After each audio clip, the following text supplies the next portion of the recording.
Welcome to our channel. If you need to reset your JBL, follow these step-by-step instructions to restore it to factory settings. Step 1.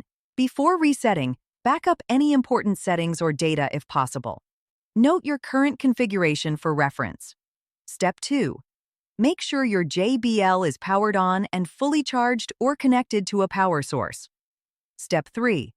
Locate the reset button on your device. This may be a small pinhole button or a combination of buttons to press. Step 4.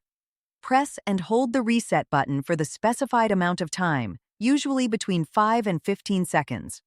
Step 5. Wait for the device to restart. You may see lights flashing or hear confirmation sounds during the reset process. Step 6. Release the reset button when the device indicates the reset is complete. This may vary by device model. Step 7. Wait for your JBL to fully reboot. This may take a minute or two as the device restores to factory settings. Step 8. Set up your device again from scratch following the initial setup instructions. You'll need to reconnect to Wi-Fi and reconfigure all settings. Don't forget to like this video and subscribe to our channel.